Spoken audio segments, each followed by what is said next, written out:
യാ അയ്യുഹല്ലദീന ആമനൂ ലാ തത്തഖിദൂ അദുവ്വീ വഅദുവ്വകും ഔലിയാ. അല്ലാഹു പറയുന്നു, എന്റെയും നിങ്ങളുടെയും ശത്രുക്കളെ നിങ്ങൾ സംരക്ഷകരാക്കല്ലേ. ഒരുത്തനെയും വിശ്വസിക്കല്ലേ, ഒരുത്തനെയും വിശ്വസിക്കല്ലേ. എന്റെയും നിങ്ങളുടെയും ശത്രുക്കളെ നിങ്ങളെ സംരക്ഷകണം ഏർപ്പെടുത്തല്ലേ. അവരെ നിങ്ങളെ സംരക്ഷിക്കൂല, അവരൊരിക്കലും നിങ്ങളെ സംരക്ഷിക്കാൻ വരൂല. നമ്മുടെ വീടിന്റെ മുമ്പിൽ വന്നിട്ട് NRC പഠിപ്പിക്കാൻ വരുന്ന ഫാസിസ്റ്റുകളെ പടിയടച്ച് പിണ്ടം വെച്ചോ, അത് ഇബാദത്താണ്. നമ്മുടെ വീട്ടിന്റെ മുമ്പിൽ വരുന്ന ഹിന്ദുക്കൾക്ക് വെള്ളം കൊടുത്തോ, സംഭാരം കൊടുത്തോ, തൈര് കൊടുത്തോ, സാമ്പാർ കൂട്ടി ചോറ് കൊടുത്തോ, 3 ദിവസം നമ്മുടെ വീട്ടിലവർക്ക് പായ പിരിച്ചു കൊടുക്ക. നമ്മുടെ സഹോദരങ്ങളാ, നമ്മുടെ രക്തമാണ് അവര്. ഇവിടത്തെ ഹിന്ദുക്കൾ നമ്മുടെ രക്തമാണ്. അവർക്ക് 3 ദിവസം നമ്മുടെ വീട്ടിൽ ഭക്ഷണം കൊടുത്ത് നിങ്ങൾ ആതിഥേയ മര്യാദ സ്വീകരിച്ചോ. പക്ഷെ ഒരു RSS കാരനെ വീട്ടിൽ കേറ്റരുത്, ഒരു BJP കാരനെ വീട്ടിൽ കേറ്റരുത്. ഇത് അല്ലാഹുവിന്റെ ഖുർആനിന്റെ സമീപനമാണ്. ലാ തത്തഖിദൂ അദുവ്വീ വഅദുവ്വകും ഔലിയാ. എന്റെയും നിങ്ങളുടെയും ശത്രുക്കളെ നിങ്ങളെ സംരക്ഷകരാക്കരുതെന്ന് അല്ലാഹുവിന്റെ പരിശുദ്ധ ഖുർആൻ. എന്റെ പ്രിയപ്പെട്ട സഹോദരങ്ങളെ, സൂക്ഷിച്ചോ. സൂക്ഷിച്ചാ നമ്മളെ ദുഃഖിക്കണ്ട. അല്ലാഹുവിന്റെ റസൂല് പരിചയപ്പെടുത്തിയത് രണ്ടാമത്തെ ശത്രു നിന്നോട് ദേഷ്യമുള്ള മുനാഫിഖാണ്. നമ്മൾ നോക്കുമ്പോ മുസ്ലിം പേരാണ്, നമ്മൾ നോക്കുമ്പോ മുസ്ലിം പേരാണ്. എന്റെ പ്രിയപ്പെട്ട സഹോദരങ്ങളെ, നമ്മുടെ ഇന്ത്യ രാജ്യത്തിന്റെ വിവിധ സംസ്ഥാനങ്ങളിൽ നമ്മുടെ സമൂഹം അനുഭവിക്കുന്ന വേദനകൾ എന്റെയും നിങ്ങളുടെയും ഭാര്യമാരാണ്, എന്റെയും നിങ്ങളുടെയും പെണ്ണന്മാരാണ്, എന്റെയും നിങ്ങളുടെയും പെൺമക്കളാണ് ക്രൂരമായ ബലാത്സംഗങ്ങൾക്ക് ഇരയാക്കപ്പെടുന്നതെങ്കിൽ നിങ്ങൾ സഹിക്കുമോ? ഞാൻ സഹിക്കുമോ?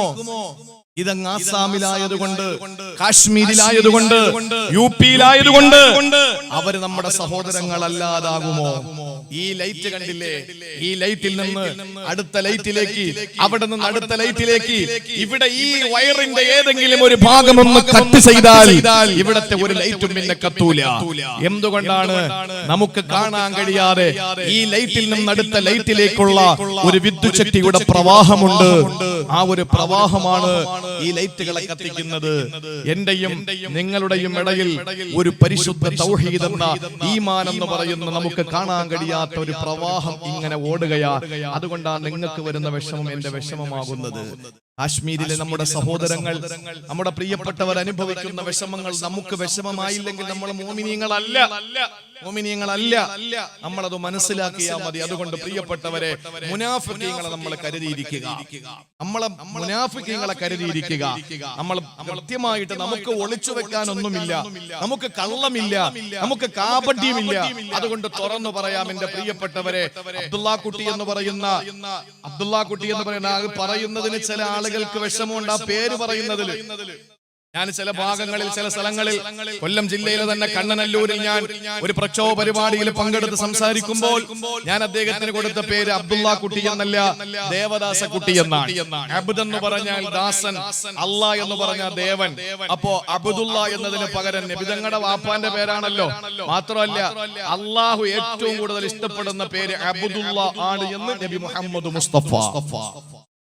ഈ ആകാശത്തിന്റെ ചുവട്ടിലെ ഭൂമിയുടെ മുകളിൽ അള്ളാഹ് ഏറ്റവും കൂടുതൽ ഇഷ്ടപ്പെടുന്ന പേര് അബ്ദുള്ള. സെക്കൻഡ് അബ്ദുറഹ്മാൻ.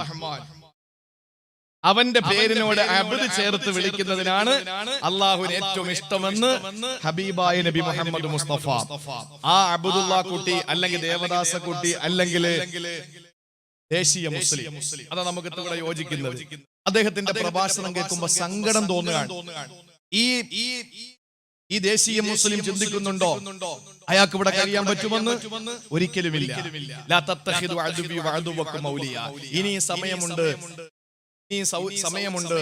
പരിശുദ്ധമായ കലിമ ചൊല്ലി ഇസ്ലാമിലേക്ക് പരിപൂർണ സമ്പൂർണമായി. ഇപ്പൊ ഇസ്ലാമിൽ നിന്ന് പുറത്തുപോയി എന്ന് പറയാൻ പറ്റിയ അത്രയും വലിയ വിശാലമായ വിജ്ഞാനമൊന്നും അള്ളാഹു എനിക്ക് തന്നിട്ടില്ല.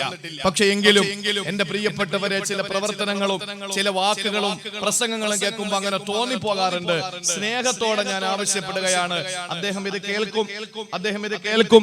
ഇതിനു മുമ്പ് ഞാൻ അദ്ദേഹത്തിനെതിരെ നടത്തിയ പ്രസംഗങ്ങളെല്ലാം അദ്ദേഹം കേട്ടു, അതിനൊക്കെ പ്രതികരിച്ചു പല വേദികളിലും. ഞാൻ പറയാണ്, എന്റെ പ്രിയപ്പെട്ട സഹോദര, എനിക്ക് മുമ്പ് പരിചയമുള്ള ഒരാൾ കൂടിയാണ്. എന്റെ പള്ളിയിൽ മുമ്പൊരിക്കൽ വന്നിട്ടുള്ള ആളാണ്. വ്യക്തിപരമായിട്ട് യാത്രകളിൽ പലപ്പോഴും ട്രെയിനിലൊക്കെ വെച്ച് കണ്ടിട്ടുള്ള ആളുമാണ്. എനിക്ക് സ്നേഹത്തോടെ പറയാറുള്ളത്, ഒന്നുകിൽ നിങ്ങളുടെ ഈ വാദം അവസാനിപ്പിക്കുക, ഇല്ലെങ്കിൽ നിങ്ങൾ പരിശുദ്ധമായ ഇസ്ലാമിനെ സമ്പൂർണ്ണമായി ഉൾക്കൊണ്ടുകൊണ്ട് ഒരു തികഞ്ഞ മുസ്ലിമായി ജീവിക്കുക. നിങ്ങൾ ഒറ്റുകാരനാകരുത്, സമുദായത്തിന്റെ ഒറ്റുകാരനാകരുത്, ഒരു മുനാഫിക്കിന്റെ പട്ടം നിങ്ങൾ സ്വയം സാർത്ഥപ്പെടരുത്. അത്രമാത്രം ഞങ്ങൾക്ക് പറയാനുള്ളൂ. എന്റെ പ്രിയപ്പെട്ട സഹോദരങ്ങളെ, പരലോകത്ത് സ്വർഗം തുറന്നിട്ടിരിക്കും. ഓടി വരാൻ പറയും, അടുത്തെല്ലുമ്പോ അള്ളാഹ് അടയ്ക്കും, ഓടാന്ന് പറയും.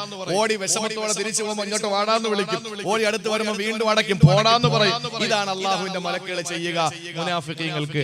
ആ ഒരു അവസ്ഥയിൽ പെട്ടുപോകാതെ എന്റെ അബ്ദുള്ള കുട്ടി ദയവ് ചെയ്ത് ഒന്നുകിൽ നിങ്ങൾ അങ്ങ് BJP ചേർന്നിട്ട് അങ്ങനെ തന്നെ അങ്ങ് ജീവിക്കുക, അല്ലെങ്കിൽ ഇസ്ലാമിലേക്ക് കടന്നു വന്ന് രണ്ട് വള്ളത്തില് രണ്ട് കാല് വെച്ച് ചവിട്ടിയാൽ നമ്മുടെ അര വെച്ച് മുകളിലോട്ടങ്ങ് കീറിപ്പോകുന്നതല്ലാതെ ഒരിക്കലും നമുക്ക് സന്തോഷത്തോടെ ജീവിക്കാൻ പറ്റൂല. ഒരിക്കലും നിങ്ങളെ ഇവിടെ നിർത്തി ഞങ്ങളെയൊക്കെ അങ്ങ് പറഞ്ഞു വിടുവെന്ന് ഒരു പേക്കിനാവ് നിങ്ങളെ കാണണ്ട. ഇത്ര മാത്രമേ ഞാൻ പറയുന്നുള്ളൂ. അള്ളാഹുവിന്റെ റസൂല് പറഞ്ഞു, രണ്ടാമത്തെ ഏറ്റവും വലിയ ശത്രു മുനാഫിഖ് യബുഗുഹു, നമ്മളെ എപ്പോഴും ദേഷ്യം പിടിപ്പിക്കുന്ന മുനാഫിഖാണ്. അള്ളാഹു നമ്മളെ കാത്തുരക്ഷിക്കട്ടെ. അള്ളാഹു നമ്മളെ കാത്തുരക്ഷിക്കട്ടെ. ഇനി മൂന്നാമതായിട്ട് റസൂലുള്ളാഹി പറയുകയാണ്, ചുരുക്കി പറയാം, 1 മണിക്കൂറായി, ഇനി 3 ഉണ്ട്. അള്ളാഹുവിന്റെ റസൂല് പറയുകയാണ്, മൂന്നാമത്തെ ശത്രു, മൂന്നാമത്തെ പ്രതിസന്ധി ഏതെന്നറിയോ? മൂന്നാമത്തേത് വഅദൂനി യുഖാതിലൂ. അല്പമൊന്ന് വിശദീകരിക്കേണ്ടതാണ്. നിന്നെ കൊല്ലാൻ നടക്കുന്ന ശത്രുവാണ്, നിന്നെ കൊല്ലാൻ നടക്കുന്ന ശത്രുവാ. എന്റെ പ്രിയപ്പെട്ടവരെ, ചിന്തിച്ചു നോക്ക്. ഹിന്ദുക്കൾ ഭൂരിപക്ഷമുള്ള രാജ്യത്ത് മുസ്ലിങ്ങളെ പേടിക്കണ്ടെന്ന് പ്രസംഗിക്കുന്നവര് തന്നെ കോഴിക്കോട് കുറ്റിയാടിയിലെ മുദ്രാവാക്യം മുഴക്കിയതെന്താണ്? ഒറ്റ പള്ളികൾ ഞങ്ങൾ വെച്ചേക്കൂലെന്ന്. ഞങ്ങളുടെ ബാബരി മസ്ജിദ് തട്ടി തകർത്ത് തരിപ്പണമാക്കി വർഷങ്ങളോളം കേസ് നടത്തി ഞങ്ങളുടെ കോടിക്കണക്കിന് രൂപ പോയി. എന്നിട്ടും അവസാനം എല്ലാ ജിയോളജിക്കൽ എവിഡൻസും ഞങ്ങൾക്ക് അനുകൂലമായി. എല്ലാം ഞങ്ങൾക്കാണെന്ന് മനസ്സിലാക്കി ചാനലുകൾ നമ്മൾ മാറി മാറി മാറി കണ്ട് അൽഹംദുലില്ലാഹ് ഞങ്ങളുടെ ഇസ്സത്തിന്റെ അടയാളമായ ബാബരി മസ്ജിദ് ഞങ്ങൾക്ക് കിട്ടുമല്ലോ എന്ന് ചിന്തിച്ചു. ഇത് ചെയ്തവരൊക്കെ ക്രിമിനൽ കുറ്റം ചെയ്തവരാണെന്ന് പറഞ്ഞു കോടതി. എല്ലാം പറഞ്ഞ് ഞങ്ങൾ പ്രതീക്ഷയോടെ ശുഭാപ്തി വിശ്വാസത്തോടെ ഇരിക്കുമ്പോ, ഇല്ല നിങ്ങൾക്ക് എവിടെയെങ്കിലും ഇഷ്ടപ്പെടുന്നിടത്ത് 5 ഏക്കർ തരാ, പള്ളി തരൂലെന്ന് പറഞ്ഞപ്പോൾ ഏതെങ്കിലും ഒരു മുസ്ലിം ഞാൻ വെല്ലുവിളിക്കുകയാണ്, സാക്ഷര കേരളത്തിലെ ഇവിടത്തെ ജനതയോട് വെല്ലുവിളിക്കുകയാണ്, ഇന്ത്യ രാജ്യത്തെ ജനവിഭാഗത്തെ ഞാൻ വെല്ലുവിളിക്കുകയാണ്. ഏതെങ്കിലും ഒരു കോണിലെ ഏതെങ്കിലും ഒരു മുസ്ലിം ക്ഷേത്രത്തിനെതിരെ മുദ്രാവാക്യം മുഴക്കിയിട്ടുണ്ടോ? ഇല്ല. അങ്ങനെ മുഴക്കുന്നവനെ മുസ്ലിം സമുദായം തന്നെ കൈകാര്യം ചെയ്യും. കാരണം എന്താണ്? അതെന്തുകൊണ്ടാണ്? ഞങ്ങളുടെ പള്ളി പോയതിന്റെ വേദന, ഞങ്ങളുടെ രാജ്യത്തിന് ഏറ്റ ഒരു ക്ഷതം ഇന്ന് ഞങ്ങൾ അനുഭവിക്കുകയാണ്. ഇനി ഒരു ക്ഷേത്രം കൂടെ തകർത്തിട്ട് മറ്റൊരു സമുദായത്തിനെ കണ്ണീര് കുടിപ്പിക്കാൻ ഞങ്ങൾക്ക് കഴിയൂല. ഇന്ത്യ രാജ്യത്തിന് മറ്റൊരു ദുരന്തം കൂടി വരുത്താൻ ഞങ്ങൾ ആഗ്രഹിക്കുന്നില്ല. പക്ഷെ ഞങ്ങളുടെ പള്ളി പൊളിച്ചവർക്കെതിരെ ഒരു ക്ഷേത്രത്തിൽ നിന്നെങ്കിലും ഞങ്ങൾ അതിനോട് ഏതെങ്കിലും രീതിയിൽ പ്രതിഷേധിച്ചിട്ടുണ്ടോ? ഇല്ല. ഇന്ത്യ രാജ്യത്തിന്റെ എന്തിന് കേരളത്തിന്റെ എത്ര സ്ഥലത്ത് നിന്ന് ഈ ശിലാ പൂജ നടത്തിയിട്ട്, ക്ഷേത്രങ്ങളിൽ നിന്ന് പൂജ നടത്തിയിട്ടാണ് അയോധ്യയിലെ രാമക്ഷേത്രം നിർമ്മിക്കാൻ കല്ല് കൊണ്ടുപോകുന്നത്. എവിടെയെങ്കിലും ഏതെങ്കിലും ഒരു അമ്പലത്തിനെതിരെ ഞങ്ങൾ മുദ്രാവാക്യം മുഴക്കിയോ? ഞങ്ങളുടെ പ്രിയപ്പെട്ടവരെ നാട്ടിൽ നാട്ടി ഓടിക്കണമെന്ന് നാടിന്റെ നാനാഭാഗങ്ങളിൽ പ്രസംഗിക്കുന്ന എംബോക്കികൾക്കെതിരെ ഞങ്ങൾ സമരം ചെയ്തതല്ലാതെ ഏതെങ്കിലും ഒരാളെ ഞങ്ങൾ മോശമായ ഏതെങ്കിലും സഭ്യതയില്ലാത്ത വാക്കുകൊണ്ട് അഭിസംബോധന ചെയ്തിട്ടുണ്ടോ? ഇല്ല. പക്ഷെ എന്താ പറയുന്നത്? ഇനി ഒരു പള്ളിയും കേരളത്തിൽ ഉണ്ടാവൂല. അങ്ങനെ പറയുന്നവന്റെ നാവുണ്ടാവൂലെന്നാ നമുക്ക് തിരിച്ചു പറയാനുള്ളത്. എന്റെ പ്രിയപ്പെട്ട സഹോദരങ്ങളെ, കാരണം ഞങ്ങളുടെ ഹബീബ് പറഞ്ഞിട്ടുണ്ട്, നിന്നോട് യുദ്ധത്തിന് വരുന്ന ശത്രുവാണ് നീ മൂന്നാമതായി സൂക്ഷിക്കേണ്ടത്. നിങ്ങൾക്കറിയോ എന്റെ ഹബീബ് സല്ലല്ലാഹു അലൈഹി വസല്ലമ തങ്ങൾ പറഞ്ഞത്? ഈ ഹദീസ് കേൾക്കുമ്പോ എന്റെ ശാസ്താംകോട്ടക്കാരെ നിങ്ങൾ ഞെട്ടിപ്പോകും, സംശയമില്ല. അല്ലാഹുവിന്റെ റസൂൽ നൂറ്റാണ്ട് 14 മുമ്പ് പറയുകയാണ്, തഅതീകും ബഅദീ, എനിക്ക് ശേഷം നിങ്ങൾക്ക് വരും ഒരു ദുരന്തം. അത് ഏതെന്നറിയോ? എനിക്ക് ശേഷം നിങ്ങൾക്ക് 4 ദുരന്തങ്ങൾ വരും, 4 കലാപങ്ങൾ വരും, 4 യുദ്ധങ്ങൾ വരും, 4 പ്രതിസന്ധികൾ നിങ്ങൾക്ക് വരും. അതിൽ ഒന്നാമത്തേത് യുസ്തഹല്ലു ഫീഹ ദിമാ, ഒന്നാമത്തേത് നിങ്ങളുടെ രക്തം ചിന്തപ്പെടുമെന്ന് മുഖബിറെ സാദിഖ് നബി മുഹമ്മദ് മുസ്തഫ. നിങ്ങൾ കൂട്ടക്കശാപ്പ് ചെയ്യപ്പെടും, നിങ്ങളുടെ ശരീരം പീസ് പീസാക്കപ്പെടും. രണ്ടാമത്തേതോ അല്ലാഹുവിന്റെ റസൂൽ പറയുന്നു, യുസ്തഹല്ലു ഫീഹ ദിമാഉ വൽ അംവാലു, നിങ്ങളുടെ ശരീരം പീസ് പീസാക്കപ്പെടുമെന്ന് മാത്രമല്ല നിങ്ങളുടെ സമ്പത്ത് കൂടി കൊള്ളയടിക്കപ്പെടും. രണ്ടാമത്തെ പ്രതിസന്ധി നിങ്ങൾക്ക് വന്നില്ലേ സഹോദരങ്ങളെ? എത്ര കലാപങ്ങൾ വന്നപ്പോ കേരളത്തിന്റെ നാദാപുര പ്രിയപ്പെട്ട കോടികളുടെ സമ്പത്തിന്റെ നട്ടമാവുന്നത്, മാറാടപ്ര നട്ടമാവുന്നത്. ആലോചിച്ചു നോക്ക്. മൂന്നാമത്തത് നബി തങ്ങൾ പറഞ്ഞു, യുസ്തഹല്ലു ഫീഹ ദിമാഉ വൽ അംവാലു വൽ ഫുറൂജ്, നിങ്ങളുടെ രക്തം ചിന്തപ്പെടുമെന്ന് മാത്രമല്ല നിങ്ങളുടെ സമ്പത്ത് കൊള്ളയടിക്കപ്പെടുമെന്ന് മാത്രമല്ല നിങ്ങളുടെ ഭാര്യമാരും സഹോദരിമാരും പെൺമക്കളും നിങ്ങളുടെ ഉമ്മമാരും ക്രൂരമായ ബലാത്സംഗത്തിന് ഇരയാക്കപ്പെടുമെന്ന് മുഹമ്മദ് മുസ്തഫ. അല്ലാഹുവിന്റെ റസൂൽ പറഞ്ഞു, നിങ്ങളുടെ പെങ്ങന്മാർ, നിങ്ങളുടെ ഭാര്യമാർ, നിങ്ങളുടെ സഹോദരിമാർ, നിങ്ങളുടെ ഉമ്മമാർ ക്രൂരമായ ബലാത്സംഗങ്ങൾക്ക് ഇരയാക്കപ്പെടുമെന്ന് മുഹമ്മദ് മുസ്തഫ. ഇത് മൂന്നും വന്നില്ലേ? ഗുജറാത്ത് കലാപം നടക്കുമ്പോൾ അഹമ്മദാബാദ് പള്ളിയുടെ തൊട്ട് മുമ്പിലെ ഓടയിൽ പാവപ്പെട്ട ഒരു സഹോദരി പകുതി പ്രസവിക്കപ്പെട്ട നിലയിൽ കിടന്നു. രാത്രി വന്നിട്ട് കതകിന് മുട്ടി. ആ സമയത്ത് ആ സഹോദരി പ്രസവിക്കാൻ മണിക്കൂറുകൾ ബാക്കിയാണ്. ആ സമയത്ത് കതകിന് മുട്ടിയപ്പോൾ പേടിച്ചു വിറച്ച് ഒരു റൂമിന്റെ ഉള്ളിലേക്ക് ഒളിച്ച് ആ പട്ടാളക്കാരും കാവിക്കാരും അതുപോലെ തന്നെ അവിടത്തെ ഭീകരവാദികളും ചവിട്ടി തുറന്ന് അകത്ത് കയറിയിട്ട് ഇറങ്ങി ഓടിയ പാവപ്പെട്ട സഹോദരിയുടെ പിന്നാലെ പോയി അവര് മാറി ബലാത്സംഗം ചെയ്ത് മണിക്കൂറുകൾ മാത്രം പ്രസവത്തിന് ബാക്കിയുള്ള ഒരു പെണ്ണിന്റെ ദുരവസ്ഥ ആലോചിച്ചു നോക്ക്. ആ പ്രിയപ്പെട്ട സഹോദരിയെ ക്രൂരമായിട്ട് ബലാത്സംഗം ചെയ്ത് നടു റോഡിലൂടെ വലിച്ചിഴച്ച് പിറ്റേന്ന് ജുമാ ദിവസത്തിന് പള്ളിയിലേക്ക് ആളുകൾ വരുമ്പോൾ അഹമ്മദാബാദ് പള്ളിയുടെ ഓടയിൽ പാതി പ്രസവിക്കപ്പെട്ട നിലയിൽ ആ പെങ്ങളുടെ ജനാസ കിടന്നു. എത്ര വർഷങ്ങൾക്ക് മുമ്പാ? ഇപ്പോഴും നടക്കുന്നില്ലേ? ഇപ്പൊ പെണ്ണുങ്ങളെ ബലാത്സംഗം ചെയ്തിട്ട് അവരുടെ കാമവെറി തീരാതെ വന്നപ്പോൾ ഉത്തർപ്രദേശിലെ യതീംഖാനകളിലെ കയറിയിട്ട് 13 വയസ്സിന് താഴെയുള്ള 5 വയസ്സിന് മുകളിലുള്ള പാവപ്പെട്ട ആൺകുട്ടികളെ പിടിച്ചുകൊണ്ടുപോയി പ്രകൃതി വിരുദ്ധ പീഡനങ്ങൾക്കിരയാക്കിയിട്ട് അവരുടെ രഹസ്യ അവയവങ്ങളിൽ നിന്ന് ബ്ലഡ് ഒലിച്ചുകൊണ്ടിരിക്കുകയാണ്.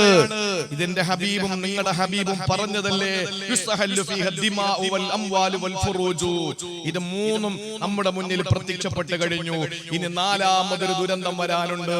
അല്ലാഹുവിന്റെ റസൂൽ പറഞ്ഞു, സമ്മാഉ വ അംയാഉ, എന്റെ പൊന്നുമക്കളെ, അത് കണ്ണും കാതുമില്ലാത്തതാ. നബി തങ്ങളുടെ വാക്ക് ചിന്തിക്കണം. സമ്മാഉ വ അംയാഉ, അത് കണ്ണും കാതുമില്ലാത്തതാ എന്ന് പറഞ്ഞാൽ വിവരണാതീതമാണ്, അചിന്തനീയമാണ്, അവാച്യമാണ്, അനിർവചനീയമാണ്. അതാർക്കും പറയാൻ കഴിയില്ല.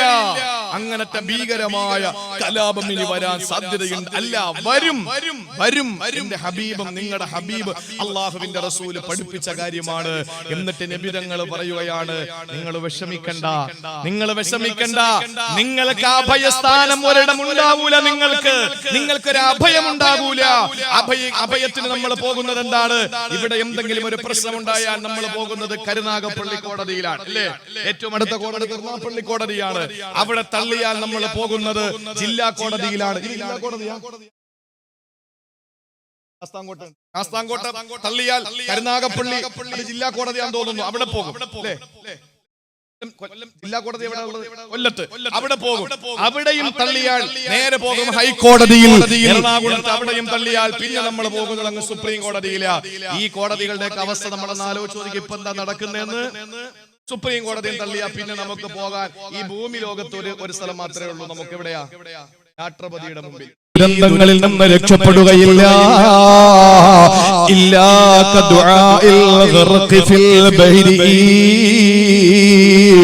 നടുകടലിൽ പെട്ടവന്റെ പ്രാർത്ഥന പോലെ ദുആ ചെയ്യാൽ ദുആ നിങ്ങൾ ചെയ്യണം. എങ്ങനെ ദുആ ചെയ്യണം?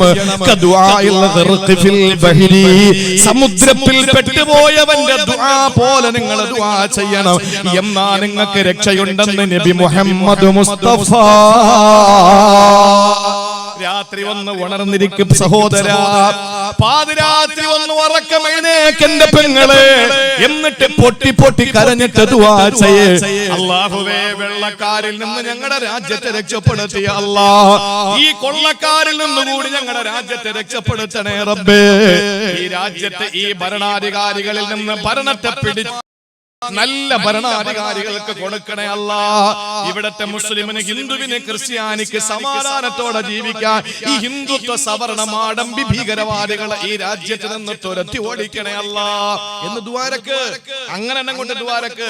കഴിഞ്ഞ ജുമാ ദിവസം മുതൽ എന്റെ പള്ളിയിൽ സെൻട്രൽ ജുമാ മസ്ജിദിൽ നാസിലത്തിന്റെ ഖുനൂത്ത് ആരംഭിച്ചു. കഴിഞ്ഞ ജുമാക്ക് ജുമാ നമസ്കാരം മുതൽ ഇന്ന് ഇശാ നമസ്കാരം വരെയും അവിടെ മുടങ്ങിയിട്ടില്ല. ഇൻഷാ അല്ലാഹ് എന്റെ പ്രിയപ്പെട്ട സഹോദരങ്ങളെ, നമ്മുടെ ദുആകൾ നമസ്കാരത്തിൽ എങ്ങനെ ദ്വാരക്കണം? എങ്ങനെ ദ്വാരക്കണം? നമസ്കാരം കഴിഞ്ഞ ദ്വാരക്കായിരിക്കുന്നത് പോലെ ഇരുന്നാ പോരാ. കൈ ഇങ്ങനെ മടിയിലിട്ട് ബൈനഹുമാ ബർസഖുൻ ലാ യബ് അങ്ങനെ ഇരുന്നിട്ട് ദ്വാരത്തിട്ട് കാര്യമില്ല. നമ്മൾ ദുആ ചെയ്യേണ്ടത് എങ്ങനെയാണ്? പ്രിയപ്പെട്ട ഭാര്യ ലേബർ റൂമിൽ കിടക്കുമ്പോ പുറത്ത് നിൽക്കുന്ന ഭർത്താവിന്റെ മനസ്ഥിതി പോരാ. ഭാര്യ മരിച്ച വേറെ പെണ്ണ്, അതാണ് അല്ലേ? ഇരിക്കണ്ടാണ് നിങ്ങൾക്ക്. എന്റെ പ്രിയപ്പെട്ടവരെ, എന്റെ പ്രിയപ്പെട്ട മക്കൾക്ക് ഒരു രോഗം വരുമ്പോ ദുആ ചെയ്യുന്നത് പോലെയോ? ഇല്ല. എന്റെ മക്കൾക്ക് രോഗം അല്ലാഹു മാറ്റാൻ തീരുമാനമല്ലെങ്കിൽ അവര് സങ്കടപ്പെടാതെ വിഷമിക്കാതെ റബ്ബനെ തിരിച്ചെടുക്ക് എന്ന് പറയുന്ന വാപ്പ, അതും പറ്റൂല. പിന്നുള്ള ദുആ എങ്ങനെയാണ്? കടലിൽ അകപ്പെട്ടു പോയവൻ ദുനിയാവുമായിട്ട് വേറെ ഒന്നും ചിന്തിക്കൂല. അവന്റെ ദുആ, പടച്ചവനെ അടുത്ത തിരമാലയിലെങ്കിലും എന്നെ അടുത്ത് കരയിൽ കൊണ്ടുപോകണം എന്നുള്ള പ്രാണവേദനയിലുള്ള പ്രാർത്ഥന. അത് ദുആ ചെയ്താൽ നിങ്ങൾക്ക് രക്ഷപ്പെടാൻ കഴിയുമെന്ന് ഒരു അധികാരിയുടെയും അധികാര കസേര കുലുങ്ങാതിരിക്കൂല. ഒരു സ്വേച്ഛാധിപതിയുടെയും കസേര കുലുങ്ങാതിരിക്കൂല. അതുകൊണ്ട് ശക്തമായ ഭാഷയിൽ ദുആ ചെയ്യണമെന്ന് ആദരവായ പ്രവാചകൻ നബി മുഹമ്മദ് മുസ്തഫ. എന്റെ പ്രിയപ്പെട്ടവരെ, മൂന്നാമത്തെ ശത്രുവാണ് അദുവ്യുഖാതിലുഹു. നിങ്ങളെ കൊല്ലാൻ നടക്കുന്ന ശത്രുവാണ് നിങ്ങൾ അഭിമുഖീകരിക്കേണ്ടത്. നിങ്ങൾക്കറിയോ, ബദ്റു സുഗ്റ എന്ന് പറയുന്ന ഇന്ന് ബഹുമാനപ്പെട്ട ശൈഖുൽ ജാമിഅ മന്നാനിയുടെ മുഹത്തമായ ആദരണീയനായ ഇന്ന് ജീവിച്ചിരിക്കുന്ന ഏറ്റവും വലിയ തസവ്വുഫിന്റെ ഉന്നതമായ മേഖലകളിലേക്ക് കടന്നുപോയി ഇന്നും ഒരു ഫോട്ടോ ഒരു മനുഷ്യന്റെ കയ്യിലില്ലാത്ത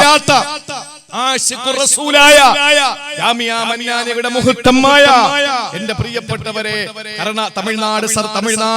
തമിഴ്നാട് സ്റ്റേറ്റിന്റെയും കേരള സ്റ്റേറ്റിന്റെയും 10,000-കണക്കിന് ആളുകൾ കാശാ കേന്ദ്രമായ ആദരണീയനായ ശൈഖുനാ എ.ടി. മമ്മിക്കുട്ടി ഹദ്റത്ത് മഹാനവറുകൾ, എന്റെ പ്രിയപ്പെട്ടവരെ, ആറ്റാശ്ശേരി അതിരാമ്പട്ടണം ഉസ്താദ് എന്നൊക്കെ ഞങ്ങൾ വിളിക്കുന്ന ബഹുമാനപ്പെട്ട ഉസ്താദ് അവറുകൾ ഇന്നൊരു 5 മിനിറ്റുള്ള ഒരു വോയിസ് പുറത്തു വിട്ടിട്ടുണ്ട്. നിങ്ങളത് കേൾക്കണം. കേൾക്കാൻ നിങ്ങൾക്ക് വാട്സപ്പ് ഒന്നും കിട്ടിയിട്ടില്ല, നിങ്ങളുടെ മെസ്സേജുകളിൽ, നിങ്ങളുടെ ഗ്രൂപ്പുകളിൽ വന്നില്ലെങ്കിൽ അത് ഞാൻ ഇവിടെ പറയാണ്. എന്റെ പ്രിയപ്പെട്ടവരെ, നമ്മുടെ ജീവിതത്തിൽ നിങ്ങൾ ഒരു ദിവസം പോലും മുടങ്ങാതെ ചെയ്യണം. ഇതൊരു നെവർ മൈൻഡ് ആയിട്ട് കാണരുത്.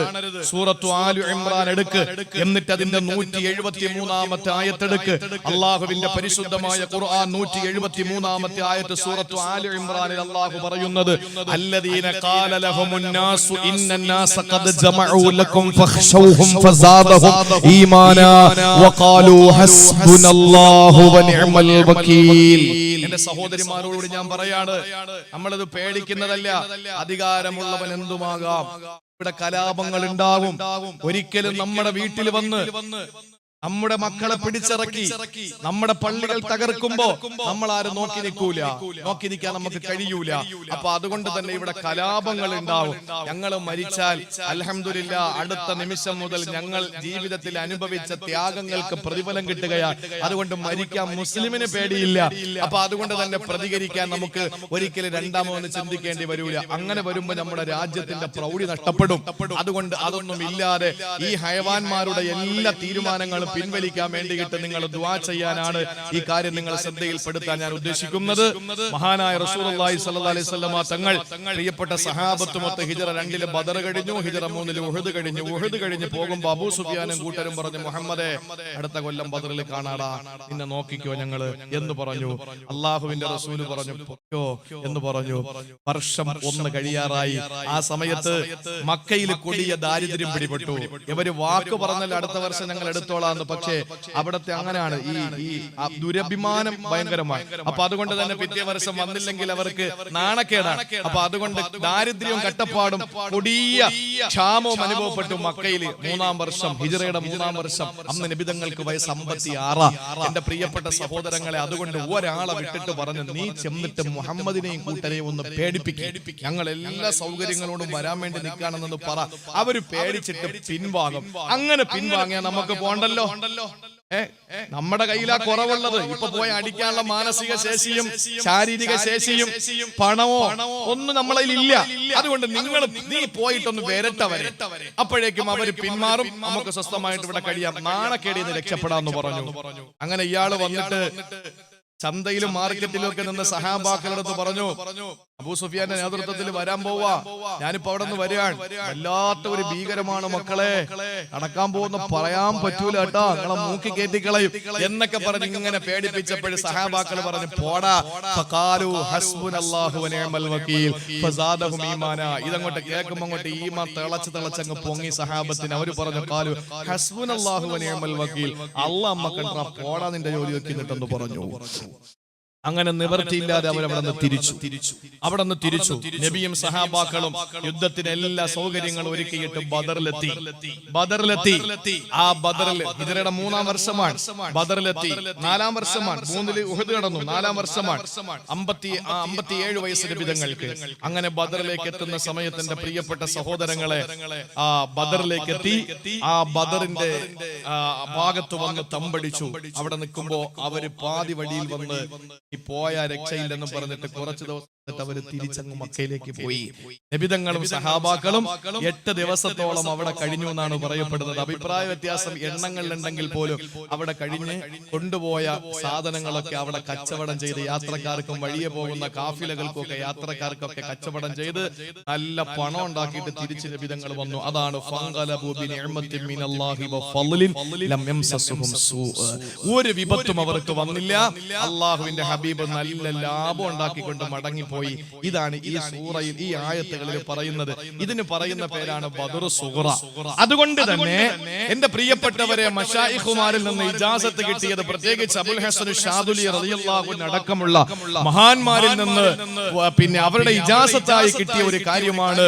അള്ളാഹുവിന്റെ ഹബീബിന്റെ പ്രിയപ്പെട്ട ആഷിഖായ നമ്മുടെ ബഹുമാനപ്പെട്ട ഉസ്താദ് അവറുകൾ ഇന്നലെയൊക്കെ വോയിസ് ഇട്ടിട്ടുണ്ട്.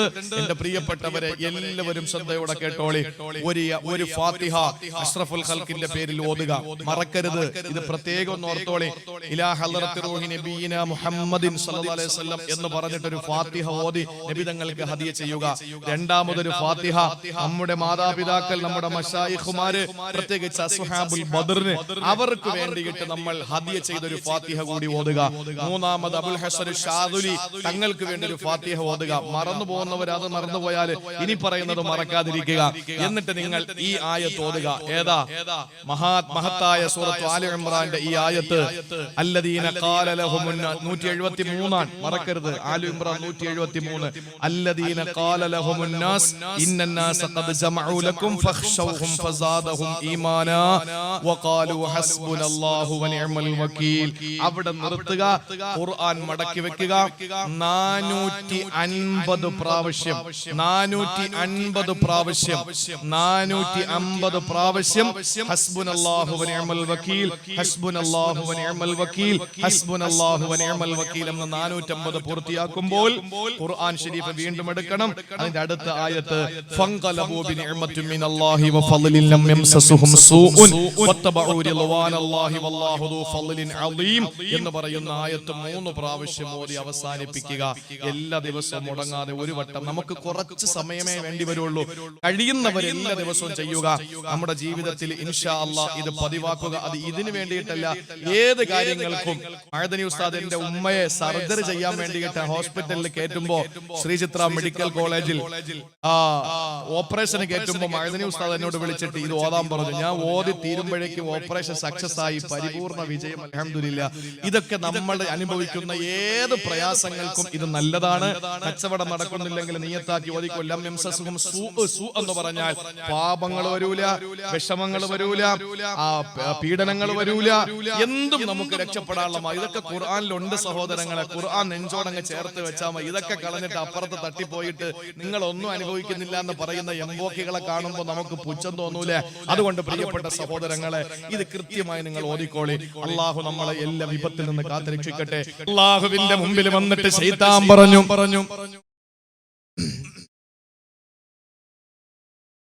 ശൈത്താനെ പടച്ചവന്റെ മുമ്പിൽ വന്നിട്ട് പറയുകയാണ്,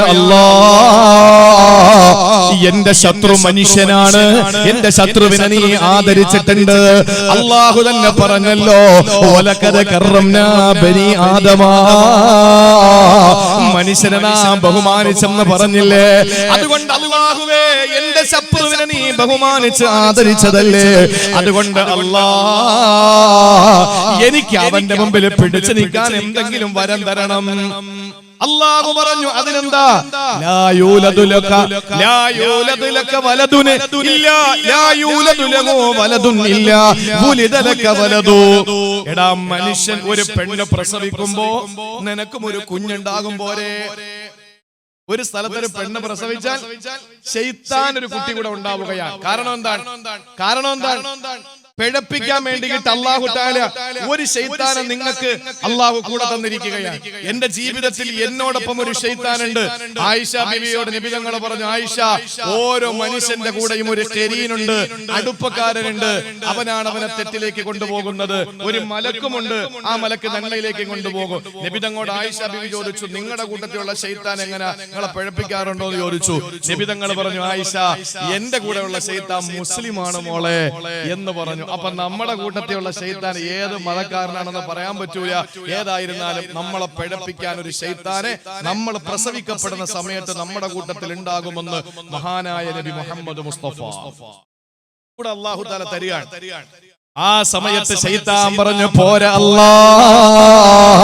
അത് പോരാ പടച്ചവനെ, പോരാ. അല്ലാഹുവേ, എനിക്കൊരു കുഞ്ഞുണ്ടാകുന്നു, ആദമിനൊരു കുഞ്ഞുണ്ടാകുമ്പോ എനിക്കും ഉണ്ടാകുന്നു, ശരി തന്നെ. പക്ഷേ അതിൽ മാത്രം ഞാൻ തൃപ്തനല്ല അല്ലാ. രണ്ടാമതായിട്ട് അല്ലാഹു ഇബ്ലീസിന് കൊടുത്ത വരം എന്തെന്നറിയോ? എന്നാ നീ കേട്ടോ, നിനക്ക് തജ്രീ മിൻ ബിനി ആദമ മജ്റദ്മി, അവന്റെ രക്തവോട്ട എവിടെയൊക്കെ ഉണ്ടോ അവിടെയൊക്കെ നിനക്ക് കയറിപ്പോവാനുള്ള സ്വാതന്ത്ര്യം തരാൻ പോരെ? മനുഷ്യന്റെ ശരീരത്തിൽ എവിടെയൊക്കെ ബ്ലഡ് സർക്കുലേഷൻ ഉണ്ടോ, രക്തഓട്ടമുണ്ടോ, അവിടെ ഒക്കെ പിശാച് കൂടെ വരാൻ ഞാൻ സ്വാതന്ത്ര്യം തന്നിരിക്കുകയാണ്. എവിടെ വേണോ നിനക്ക് കയറി പോകാം എന്ന് പറഞ്ഞപ്പോ ശൈത്താൻ പറഞ്ഞു, കാര്യം കൊള്ളാം, പക്ഷെ അതിൽ ഞാൻ തൃപ്തനല്ല, എനിക്കത് മാത്രം പോരാ, ഒന്നുകൂടെ തരാൻ പറഞ്ഞു. ആ സമയത്ത് അല്ലാഹു കൊടുക്കുകയാണ് മൂന്നാമതൊരു വരം കൂടി കൊടുത്തു ശൈത്താന്. എന്താണെന്നറിയോ? മൂന്നാമത് കൊടുത്തത് ശാരികുഹും ഫിൽ അംവാലി വൽ ഔലാദ്. ശൈത്താന് അല്ലാഹു മൂന്നാമത് കൊടുത്ത ആനുകൂല്യം ഏതെന്നറിയോ? ശാരികുഹും ഫിൽ അംവാലി വൽ ഔലാദ്. അവന്റെ സമ്പാദ്യത്തിലും അവന്റെ സന്താനങ്ങളിലും നീ പങ്കായിക്കോ. അപ്പൊ ശൈത്താൻ പറഞ്ഞു, ഇത്ര മതി. ഇത് മതി. ഈ മൂന്നാമത് പറഞ്ഞത് മാത്രം മതി എനിക്ക്. എന്താ പറഞ്ഞത്? നമ്മുടെ സമ്പത്തിൽ ശൈത്താൻ കൂടെ പങ്കാവും, നമ്മുടെ സന്താനങ്ങളിലും ശൈത്താൻ കൂടെ പങ്കാവും. അള്ളാഹു കാത്തിരക്ഷിക്കട്ടെ. ശൈത്താൻ മക്കളിൽ പങ്കാവുന്നത് എങ്ങനെയാണ്? ഒരു മനുഷ്യൻ ബിസ്മി ചൊല്ലാതെ അവന്റെ ഭാര്യയെ സമീപിച്ചാൽ അവനോടൊപ്പം അവന്റെ ഭാര്യയെ ശാരീരിക ബന്ധത്തിൽ ഏർപ്പെടാൻ ശൈത്താൻ കൂടെ ഉണ്ടാകും.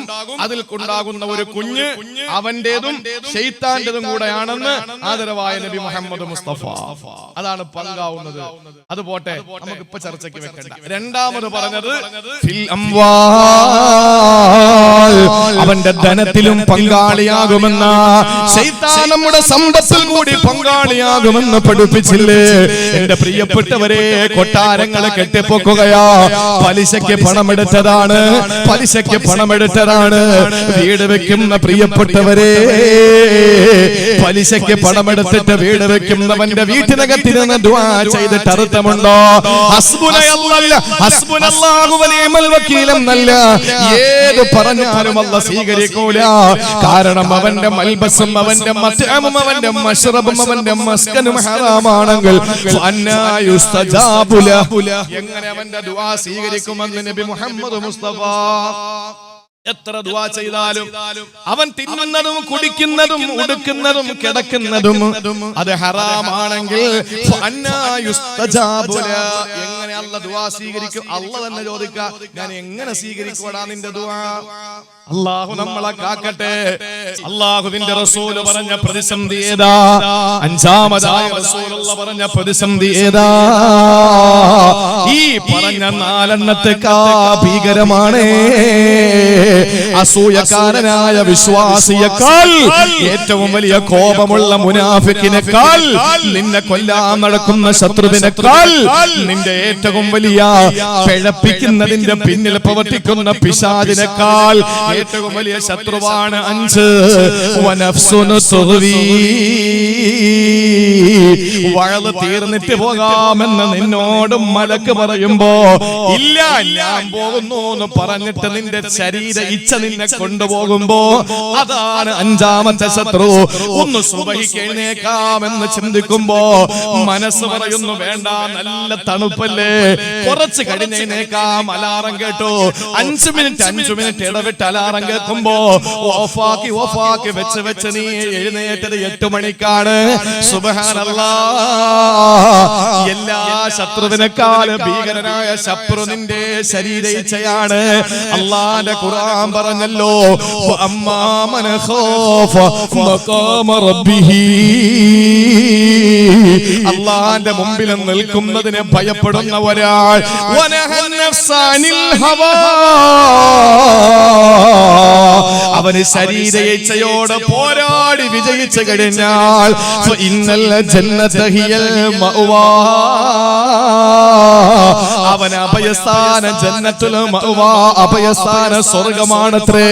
കൈകൊണ്ട് തൊട്ടാ പൊട്ടിച്ചിരിക്കുന്ന മണിവീണ കമ്പികളുടെ നാദം കൊണ്ട് മുഖരിതമായ അല്ലാഹുവിന്റെ സുഖലോലുപ സ്വർഗം നിനക്ക് അഭയമാ. എന്തു ചെയ്താൽ? നിന്റെ ശരീര ഇച്ഛയ്ക്ക് കടിഞ്ഞാണിട്ടാൽ, നിന്റെ ശരീര ഇച്ഛയ്ക്ക് കൂച്ചുവലങ്ങിട്ടാൽ, നിന്റെ ശരീര ഇച്ഛയെ പിടിച്ചു നിർത്തിയാൽ, നിന്റെ മനസ്സെന്ത് പറയുന്നോ അതിന് വിരുദ്ധമായി നീ ചെയ്താൽ, അനസെന്ന സഹാബിയാണോ സംശയമുണ്ട്. ഏതോ ഒരു സഹാബി കയ്യിൽ ഇറച്ചിയുമായി വന്നപ്പോ നബി ചോദിച്ചു, എന്താ കയ്യിലുള്ളത്? നബിയെ, കുറച്ചിറച്ചിയാ. എന്താ ഇപ്പൊ അത് വാങ്ങാൻ കാരണം? വല്ലാതെ മനസ്സ് കൊതിക്കുന്നു നബിയെ, ദിവസങ്ങളോളം എന്റെ ആഗ്രഹമാണ് ഇച്ചിരി ഇറച്ചി കഴിക്കണമെന്ന്. ആ സമയത്ത് നബി തങ്ങൾ പറയുന്നു, മനസ്സ് കൊതിക്കുന്നതെല്ലാത്തിനും വഴങ്ങിക്കൊടുക്കല്ലേ, മനസ്സ് കൊതിക്കുന്നതെല്ലാത്തിനും വഴങ്ങിക്കൊടുക്കല്ലേ. നമ്മുടെ മനസ്സ് പറയുന്നതിനെതിരായി നമ്മൾ ചെയ്യാൻ കഴിയോ? അവിടെയാണ് നമുക്ക് ജീവൻ വരുന്നത്, അവിടെയാണ് നമ്മുടെ മാറ്റുയർത്തപ്പെടുന്നത്. അതുകൊണ്ട് പ്രിയപ്പെട്ടവരെ, ഏറ്റവും വലിയ ശത്രുവിനെ പരിചയപ്പെട്ടോ. അവനെ വഴികേടിലാക്കുന്ന ശരീരയിച്ഛയാ. അല്ലാഹു പറഞ്ഞല്ലോ, അതിനെ ഏറ്റവും നല്ല പരിപാവനമായ പരമാക്കിയവന് വിജയിച്ചവനാ. വഖദ് ഖാബ മൻ ദസ്സാഹാ, അതിനെ മാലിന്യത്തിൽ തള്ളിയവന് പരാജയത്തിലാണ്. എന്റെ പ്രിയപ്പെട്ട സഹോദരങ്ങളെ, ഒരു മുഅ്മിൻ ഈ 5 പ്രതിസന്ധികളുടെ നടുവിലാണ് ജീവിക്കുന്നത്. ഇന്നലകളിലും അങ്ങനെ തന്നെ, ഇന്നും അങ്ങനെ തന്നെ, എന്നും അങ്ങനെ തന്നെ. അതുകൊണ്ട് കരുതിയിരുന്നോ, ജാഗ്രതയെ, ജാഗ്രതയെ. അല്ലാഹു നമ്മളെ നന്നാക്കട്ടെ, നമ്മുടെ ഈമാനെ അല്ലാഹു പരിശുദ്ധമാക്കട്ടെ.